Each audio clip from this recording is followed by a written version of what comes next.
Hi, welcome to Hedgehog Hollow. Today I'm showing you how to create this gorgeous card with Little Darlings rubber stamps. And I'm going to be showing you how to heat emboss your dry embossing. Plus we're going to be using heat embossing to create this gorgeous 3D sentiment. So let's get started. So today we're making a beautiful card using the Little Darlings rubber stamps Quilted Dragonfly embossing folder. It actually comes with a set of 2 embossing folders. You get the Quilted Dragonflies all over, or you have this one with the central panel, which is the one that I'm using over here. So we're going to be using heat embossing technique, something really fun. So you want to take your deactivator all over. For some reason my little powder tool has walked off, so I'm using this one. And then what we're going to do is take an embossing ink. So I'm using the Nuvo clear mark pad, which I really do like, and you just want to very gently drag it across the surface. Really gently, because you just want to touch those areas. You don't want it all over. And I'm just going to do it a couple of times in different places. And then we're going to take our little tray, or you could take a piece of printer paper, and I'm going to be using the Purple Haze. This is a gorgeous purple colour, and we're going to start putting that all over. And what you can see is it just picks out some of those areas. I'm going to give it a good flick on the back side as well, just because I really want it to look distressed.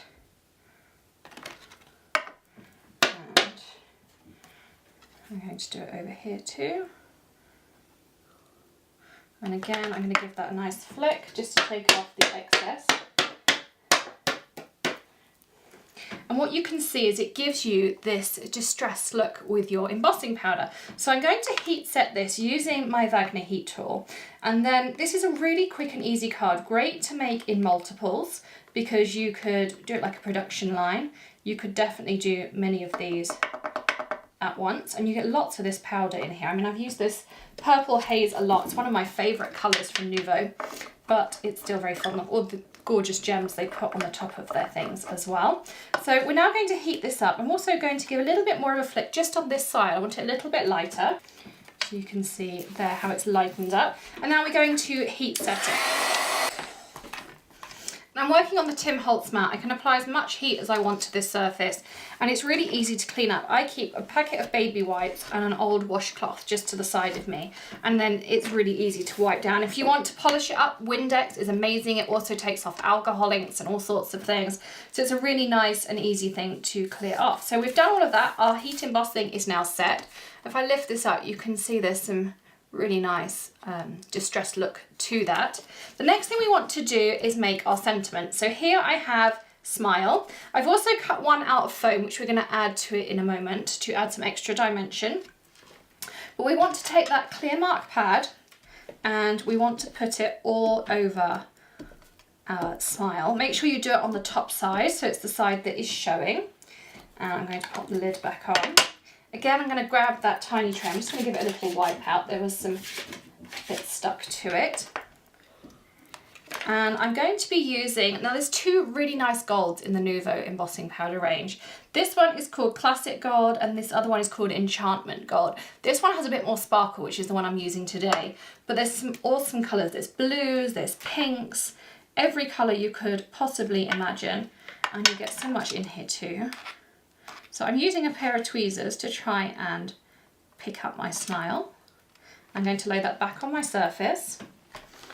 And now I'm going to use, I've got my long nose tweezers here, and I'm just popping them inside this loop of the flower. And that means that I can heat this up.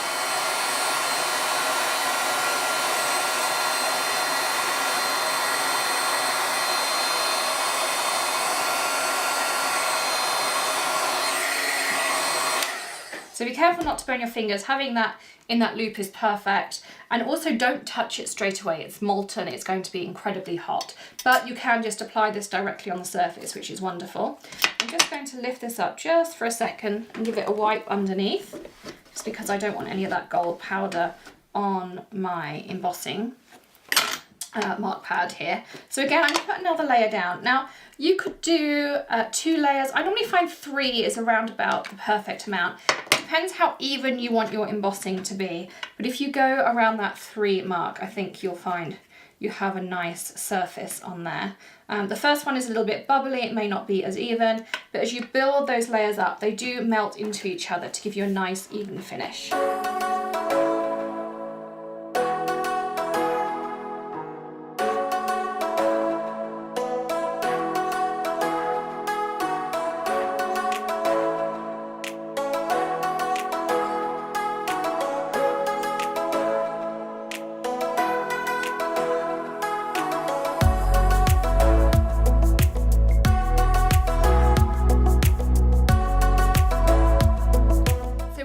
Cooling down, I attached my purple panel onto a piece of the purple lawn fawn cardstock.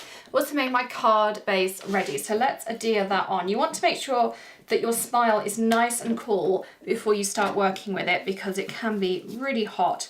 And also if you touch it while it's slightly soft, you will find you get some dents in it too. So I just like to leave it for a minute or two, and that seems to work well. So I'm just trimming this down to put a piece on here. Like this. And I'm just going all the way around with my foam tape. This is just the same big roll of tape I always use, and this one has lasted me a long time. Any extras I pop on the side like this, works really well too. And then we can stick this onto our card base. It's an A2 card base, so 8.5 by 11, cut in half lengthways. You could of course cut it in half widthways as well. That would work fine, but I have mine cut down by the FedEx store, and I just find that that is nice and easy. So I'm going to stick this on here. Dragonflies facing the right way, so they're flying up the card rather than anything else. And let's now adhere our smile. So I cut this piece of foam. It was so easy to cut. A little bit of extra weeding just in there, but with those long nose tweezers, it was really simple to use. So I am going to turn this over. This little thing here has Nouveau Deluxe glue in it, and it just means that I get a super fine amount. So I'm just outlining my smile, and it has a little cap that goes on there that keeps it nice and sealed, so you don't ever have to put pins and things in it, or I haven't had to yet at all. I mean, I probably use mine every other day or so, just when I'm doing words like this. It's nice to be able to get those fine pieces, and this doesn't squelch out the side. Sometimes I even put it in a syringe if it's really, really fine. I have some of those over there too. I like to keep some tools for fine work.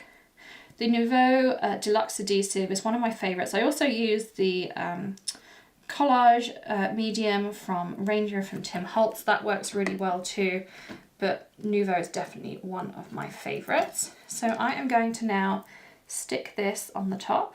Of course, having come out the same die, is going to be the perfect size. Now you could also outline this with a gold pen if you wanted to, but I like how you kind of almost get that shadow effect with the white. So I'm just sticking that on all the way along. Just give it a press down for a second. It does dry pretty quickly. You would be surprised how quickly it'll be ready to go for you.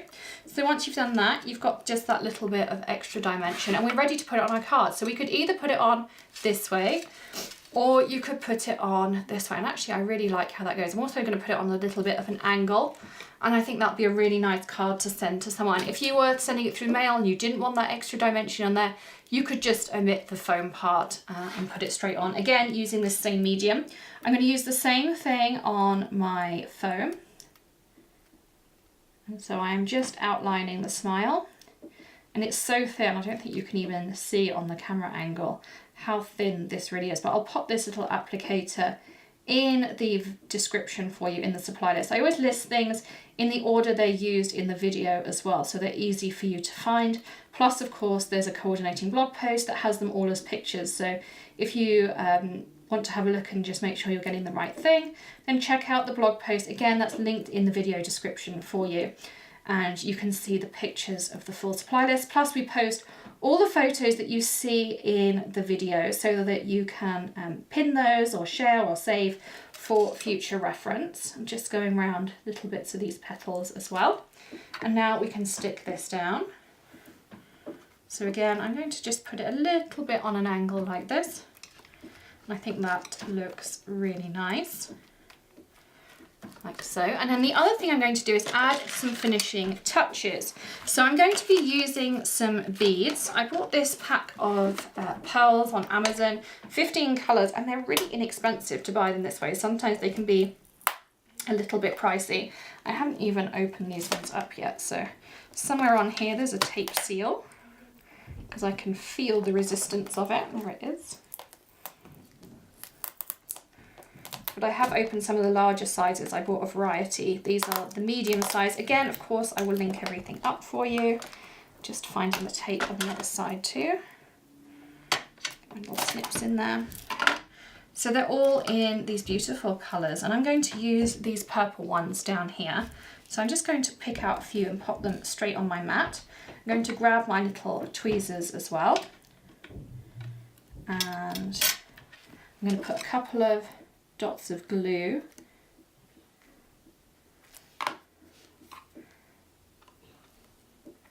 where I want them to go. Let's put those down first. So we have, you could use your fingers on these. This is the other thing about using this really fine glue tip, is you can put the dots of glue down, and if you find it easier, you can just pop them down with your fingers. I'm really looking forward. Little Darlings are going to be having their own embossing powder range and ink range of hybrid inks, which are some of my favourite inks to use. If you watch Hedgehog Hollow regularly, you'll see those come up very often, but that just adds that little finishing touch on there as well. Thanks so much for joining me here today with Hedgehog Hollow and Little Darlings rubber stamps. Don't forget to give us a thumbs up if you enjoyed this video and the techniques we had as well, and we'd really appreciate it if you hit those subscribe buttons. There's one there for Hedgehog Hollow and for Little Darlings as well. Thanks so much for joining me today. Don't forget to check out those video descriptions, and I'll see you again very soon. Happy stamping, bye!